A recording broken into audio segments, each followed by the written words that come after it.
Tous ceux qui suivent la voie spirituelle se sont aperçus qu'il leur arrive parfois, au cours des premières années, et cela assez souvent, de se trouver soudain dans l'impossibilité partielle ou totale de prier. Il leur semble qu'ils n'ont pas conscience d'être en contact avec Dieu. Cela les déprime naturellement, les amène parfois à une crainte plus grande et presque au désespoir.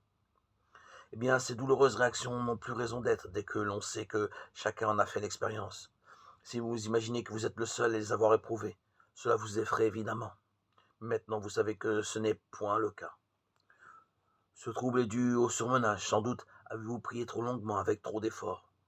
Vous avez consacré trop de temps exclusivement à votre travail spirituel au lieu d'avoir d'autres intérêts dans la vie.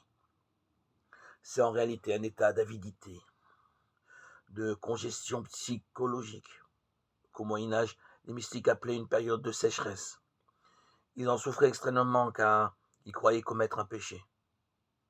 Ce n'est pas dans la lutte que réside le remède. Il faut savoir que cet état est passager et que vous retrouverez votre joie spirituelle. Si vous ne pouvez prier, n'insistez pas, mais pensez, Dieu est si bon que je n'ai pas besoin de prier. De toute façon, il prend soin de moi.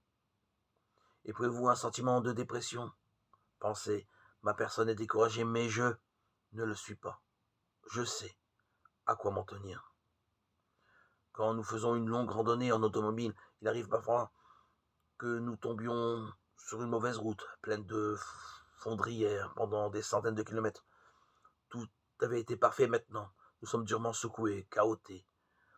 Mais ne nous tourmentons nullement, certains que cela ne durera pas longtemps. Peut-être même qu'un poteau indicateur nous préviendra.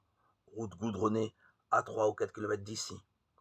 Dans notre vie spirituelle, si la route devient ardue, tournons-nous vers la lumière et disons la route goudronnée est un peu plus loin. Arrêtons et sachons que je suis Dieu. Psaume 46, verset 10.